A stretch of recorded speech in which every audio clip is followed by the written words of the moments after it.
Picture this. You are a black belt in Jiu-Jitsu. Okay. You've spent, I don't know, thousands of hours training your body to be this highly effective, incredibly dangerous weapon. Right, you're a human weapon at this point. Exactly.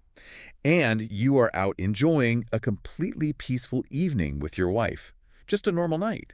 But suddenly, a drunk stranger stumbles right into your personal space. Oh, man. The classic nightmare scenario. Yeah. And the guy is aggressive, words are exchanged, insults are thrown directly at your wife. Wow. And in that exact moment, your heart rate spikes, adrenaline floods your system, and, with absolute certainty that you have the physical capability to put this guy on the floor in, like, 3 seconds flat. Because of all that training. Right. So what is your next move? Because today we are exploring why the ultimate display of physical power is actually, well, keeping your hands in your pockets. It's a massive paradigm shift, honestly. It really is. Welcome to today's deep dive. We are pulling from two fascinating yet completely different sources today that tackle this exact concept. Yeah, they really come at it from different angles. For sure. First, we have a deeply grounded, philosophy-rich article from the Self-Defense Academy, COS, in Colorado Springs. Which is super practical. Very practical. Huh? And then second, we're looking at a highly abstract, slightly esoteric video transcript from the Valente Brothers Library, featuring Professor Pedro Valente Jr. That one is definitely a denser read. Oh, totally. Okay, let's unpack this. Right. Because most people assume martial arts is about, learning how to destroy an obstacle. But today we're going to look at why learning to fight is actually about learning how to choose peace. Right. And to really grasp the mechanics behind that choice, we have to look at it under pressure. Because theory is easy. Exactly. Philosophical theory is wonderful, but application during a massive adrenaline dump is entirely different. Which is exactly why I started with that scenario at the bar. Because that isn't just a hypothetical. No, it's a real story. Right. It's a real-world event outlined in our sources involving Flip Awesome Aguilera. He's the head instructor at the Self-Defense Academy, COS. Yeah, him and his wife, Maritza, they're out.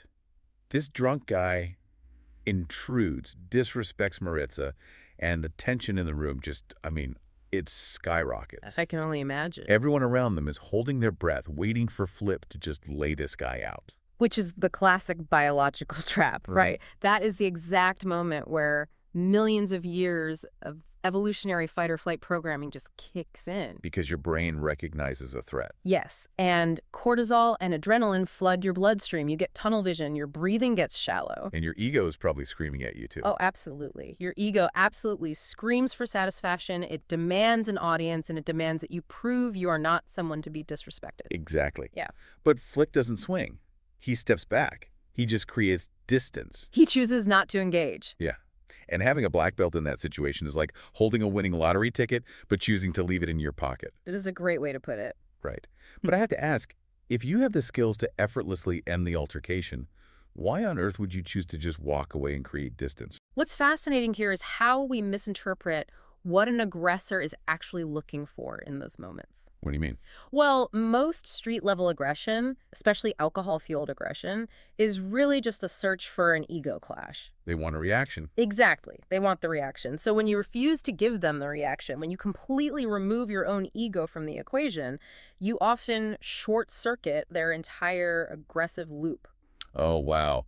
So true power in that moment wasn't physical at all. No, it was Flip's ability to resist the bait. There's a quote in our sources from Professor Pedro Valente Jr. that perfectly encapsulates the mechanics of this decision. The Valente brothers source. Right. He states, "Jiu-Jitsu is not meant to teach anyone a lesson." Man, that line really stuck with me. Because it goes against our instincts. Totally. Because teaching someone a lesson is almost always our default setting, isn't it? Like, I'm going to teach this guy a lesson he won't forget. But teaching someone a lesson is an act of ego, not an act of self-defense. Right, because you're trying to prove a point. Exactly. If your actual goal is to get home safely, teaching a lesson is a massive, completely unnecessary risk. Because street fights are unpredictable. Highly unpredictable. Valente Jr. stresses that true jiu-jitsu is strictly about control, protection, and non-aggression. So Flip didn't need to physically dismantle the drunk man to secure his safety, or Maritza's safety. No, not at all. By creating physical distance, he neutralized the threat without causing harm and without risking the chaos of a brawl. So the absolute strongest move he could make was not fighting at all. Exactly. Okay, so Flip walks away and the threat dissipates. But I mean, biologically, psychologically, how is that actually possible? It takes a lot of rewiring. Right? Because you don't just wake up one day with millions of years of primate evolution perfectly tamed. Mhm. How do you override that fight or flight programming in a split second? Well, the sources point to a guiding philosophy called the 753 code. The 753 code. Yeah, I saw that. And it is important to understand that the 753 code isn't just like a catchy marketing slogan. It's an actual system. It is the literal operating system for this kind of restraint. The numbers represent a deeply ingrained ethical framework. Okay, break that down for me. So the 7 stands for the 7 virtues of Bushido. Which are things like courage, compassion, and honor, right? Exactly. Then the 5 represents 5 keys to health, ensuring your body and lifestyle are in balance. Makes sense. You have to be healthy to train. Right. And the 3 represents 3 states of mind: awareness, a clear mind, and an immovable mind. An immovable mind. I love that phrasing. It's powerful, isn't it? It really is. Meaning you aren't easily shaken or provoked by external chaos, like some guy yelling at you in a bar. Precisely. The source describes the core tenets of this code as self-control, justice, and respect for life. And those tenets are drilled into the practitioner just as rigorously as, an armbar or a foot sweep. So the ethics are just as important as the physical moves. The ethical boundaries are actually what make the physical power functional instead of just destructive. Okay, I get that conceptually, but I really want to dive into the mechanics of how this is actually achieved on like a random Tuesday night in a gym. Fair enough. Because I was looking at our second source, that transcript from the Valente Brothers library video. Oh, yeah. That transcript is... It is a tough read. Yeah. Honestly, it is dense, highly abstract, and almost reads like it was auto-translated through a few different languages. It definitely has a very specific, slightly esoteric cadence to it. Yeah, but buried in there are these incredibly striking phrases. For example, it talks about 2 ways to act: specific and the physical. Right. And then it constantly mentions the practices of their consciences. Yes. How on earth does someone practically practice a conscience when someone is screaming in your face and your heart is beating out of your chest? I know it sounds super abstract, but it is actually highly mechanical when you break it down. Okay, explain that. When the transcript differentiates between the physical and the specific, Yeah. we can interpret the physical as the literal technique. Like the joint locks, the footwork, the escapes. Exactly. But the specific, that is the mental discipline. That is the targeted, practiced conscience.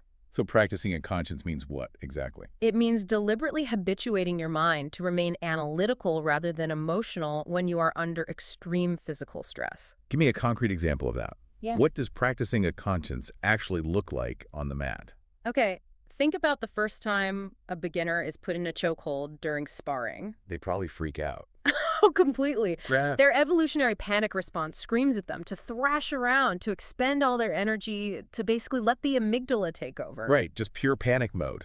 So practicing the conscience is the act of being in that terrifying situation, recognizing the panic, and intentionally overriding it. By realizing you still have like a pocket of air. Yes. Realizing you have air, staying calm, and systematically finding the technical escape instead of flailing. And you do that over and over. Hundreds, thousands of times, you are physically rewiring your brain's default response to threats. Wow. So you are literally training the control rods of the nuclear reactor. That's a perfect analogy. You don't wait until the emergency to figure out how the safety mechanism works. Exactly. You practice the cognitive pathway of saying no to panic and no to ego in a highly controlled environment.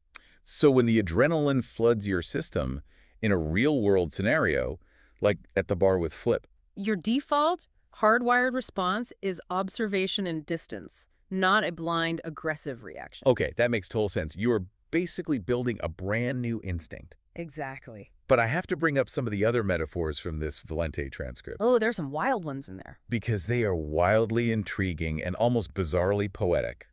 Amidst all this heavy, ancient martial arts philosophy, the transcript suddenly drops phrases like internal cloud solutions. Yeah, that one stands out. It says the monk doesn't matter, and then it mentions the sprint of principles or green internet. It's a very unique vocabulary. When I read that, I thought I was looking at like a Silicon Valley tech startup manifesto, not a Jiu-Jitsu philosophy.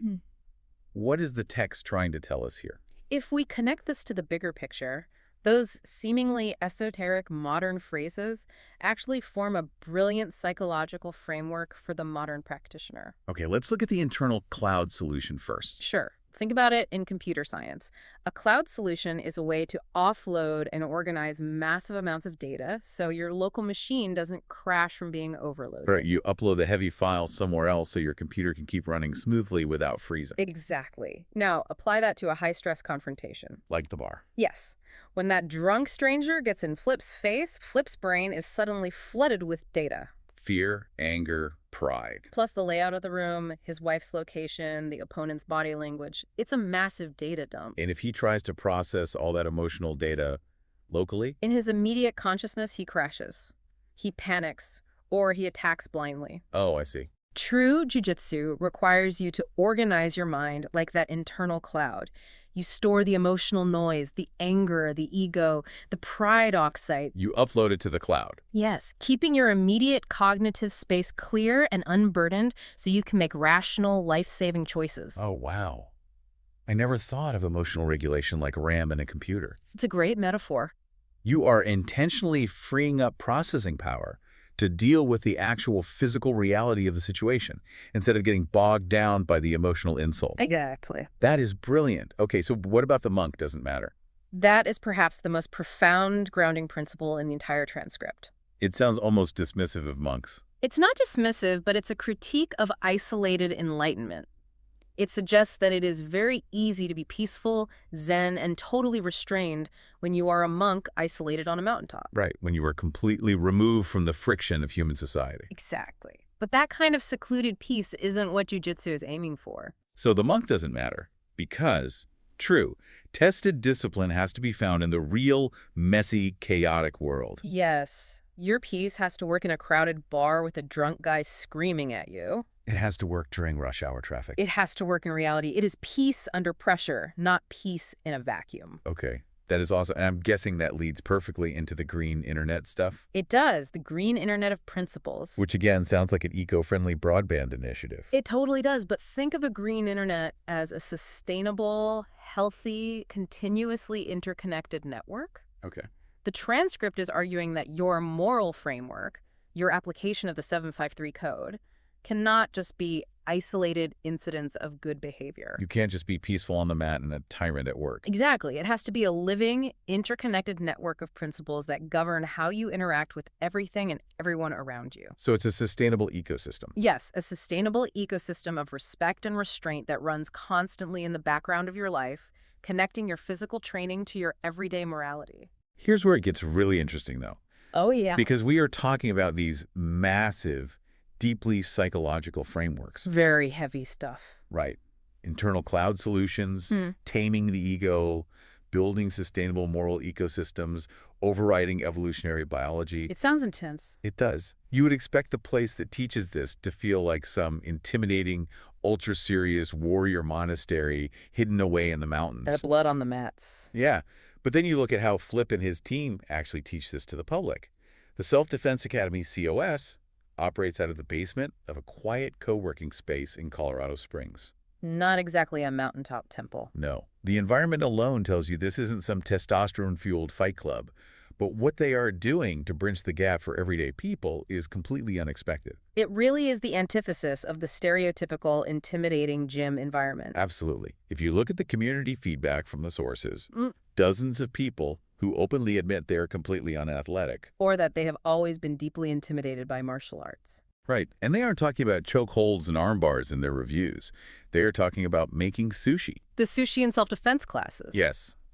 They host these wildly unique events where they pair learning basic self-defense with learning how to roll sushi. Which is such a brilliant concept. It is, and the reviewers rave about it. People like Chloe Nicole and Rachel Griffin point out how fun it is. Kimberly Griffiths mentioned that too, how disarming the whole experience is. Yeah, and Angela Gregorio specifically noted that as someone who isn't athletic, this unique approach completely changed her perspective on what martial arts could be. That is so cool. But why sushi? It seems so random at first glance. It seems random until you look at the underlying psychology and then you realize it is absolute genius. Because it lowers the barrier to entry. Partly that. Pairing culinary arts with martial arts completely demystifies jujitsu for the beginner. It dismantles the intimidation factor. For sure. But more than that, think about what it takes to make sushi. It requires fine motor skills. Okay, yeah. It requires patience, precision, and a totally calm mind. Wait, which are the exact same qualities required to practice the conscience we were just talking about? Exactly. Because when adrenaline spikes, the very first thing you lose is your fine motor skills. Your hands shake, your movements become gross and clumsy. Right. So by training a highly delicate skill like making sushi alongside self-defense concepts, you are subliminally teaching the nervous system how to remain calm and precise. Oh, that is so smart. It proves the Academy's holistic approach. They aren't just teaching you how to submit someone, they are teaching you how to exist calmly in your own body. Because if the ultimate goal of Jiu-Jitsu is non-aggression and community protection, then the entry point to learning it shouldn't be terrifying. It shouldn't trigger your fight or flight response just to walk through the door. It totally grounds the internal cloud concept. It brings it right out of the abstract text and into the kitchen, right into daily life. Yes, perfectly said. And it is not just the sushi classes that prove this community-first mindset. The source highlights Flip's outreach programs, which are incredibly broad. He does a lot of work in the community. Yeah, there's an account from Dorothy Greek. Oh, I remember reading her review. Yeah, she talks about Flip coming to the Women's Bean Project. Right, which works with women stepping out of poverty and chronic unemployment. Exactly. Women who are often dealing with significant past trauma. And he goes there to teach self-defense techniques that Dorothy is now passing on to her own kids. Which is such a profound application of the 753 code. It really is. It is passing on respect for life and self-control to communities that are historically vulnerable. And it goes even further. There's another account from a reviewer, SB, who attended an introductory class sponsored by Silver Key. Silver Key, they provide services for seniors, right? Yep. And the reviewer noted how incredibly understanding Flip was of the physical limitations of the older attendees. By bringing jiu-jitsu to these specific demographics, trauma survivors, seniors, people who might never step foot in a traditional martial arts gym flip, is proving that these principles scale perfectly. They really do. The philosophy of the green internet, that interconnected moral framework, is meant for everyone. Whether it is a 4-year-old learning bodily autonomy, Or a corporate team learning stress management. or a senior citizen learning spatial awareness and how to safely maintain personal boundaries. Exactly. The mechanics of remaining calm under pressure apply to all of them. So what does this all mean? Well, it means a lot. It means you do not have to be a martial artist or a black belt or even particularly athletic to apply this to your life. No, not at all. The core lesson here is that learning to control your environment by first controlling yourself is a universal superpower. It really is. The physical techniques, the sweeps, and the joint locks are almost secondary to the mental framework. They're just the delivery system. Right. The physical techniques are simply the vehicle for delivering the mental framework. The real training, the true mastery, is learning how to insert a pause between a stimulus and your response. Whether that stimulus is a physical threat in a bar, Or a stressful email from your boss. or just a chaotic situation in your everyday life. Exactly. You upload the panic to the cloud, you consult your practice conscience, and you choose the path of least destruction. That is the ultimate distillation, and it brings us to the core takeaway from all of these sources. It ties it all together perfectly. The article from the Academy states it beautifully. We practice jiu-jitsu because it prepares us for the worst, but we live its philosophy every day by choosing peace whenever possible. Choosing peace when you have the power to do otherwise. Right. The physical preparation gives you the quiet confidence to know you will be okay, but the philosophy dictates the action you take. It's about having options. Exactly. Yeah. The strongest person in the room is not the one who can inflict the most damage. The strongest person is the one who has this absolute power to fight, but actively, consciously chooses not to. This raises an important question, though. Okay, what is it? One that extends far beyond the physical mat and right into your daily routine. I'm listening.